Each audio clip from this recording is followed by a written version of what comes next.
Chair now recognizes Ms. Boebert, our friend from Colorado. Thank you very much, Mr. Chairman. It's amazing. I've heard today that this will have no impact on consumers, and then I also heard that in 3 years these changes will be required to take place, and the companies will then have to make those adjustments and pass on those increases to consumers. So it would seem that there's certainly a deficit to the American people in this. Undersecretary Richmond, why does the Biden administration not care about the hardworking Americans struggling to make ends meet that won't be able to afford your agency's new regulations for gas stoves? As we just heard, in 3 years, this will be passed on to consumers for gas stoves, clothes washers, dishwashers, clothes dryers, air conditioners, light bulbs, et cetera. Well, thank you for that question.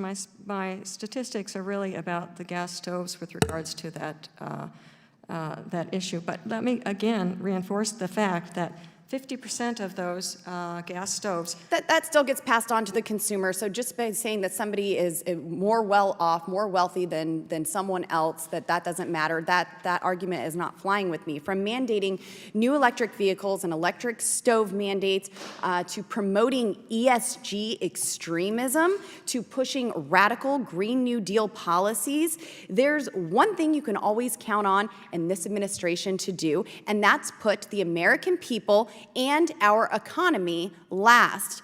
Dr. Richmond, do you believe, like many of our other colleagues, like many of your other colleagues in the Biden administration, that gas stoves strongly contribute to climate change through greenhouse gas emissions?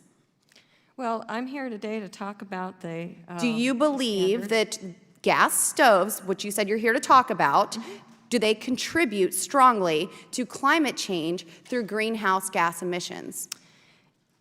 We believe that anything that puts out carbon dioxide does contribute to more, such as a gas Interesting. stove. So I'd respond by pointing out that many of the false and misleading studies that have been cited by this administration to support banning gas stoves were authored and paid for by radical environmental extremists and these activists with an agenda to ban fossil fuels entirely. Now, you testified that the Department of Energy does not have the authority to ban gas stoves. Does Consumer Product Safety Commission have the authority to ban gas stoves? I don't believe so, but that's not something I'm certain about. I'd be happy Well, to then get why, back to Dr. Richmond, did Richard Trumka Jr., a commissioner appointed by Joe Biden at the Consumer Product Safety Commission, say, and I quote, "Gas stoves are a hidden hazard. Any option is on the table. Products that can't be made safe can be banned," end quote.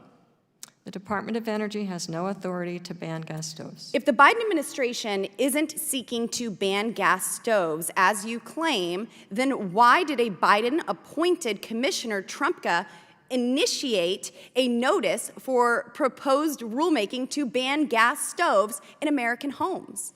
I cannot answer that because the Department of Energy has no authority to ban gas stoves. Does the Consumer Product Safety Commission have that authority?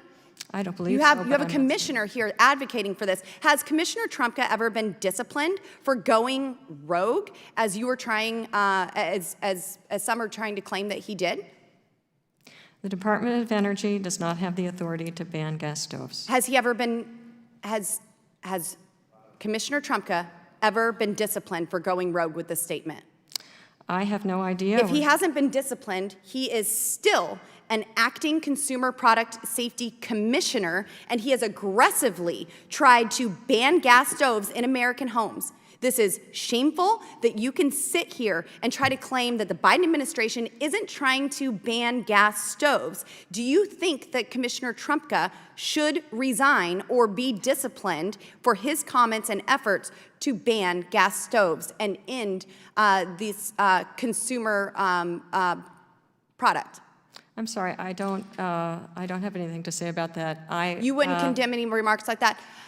Mr. Chairman, I would like to yield the remainder of my time to you.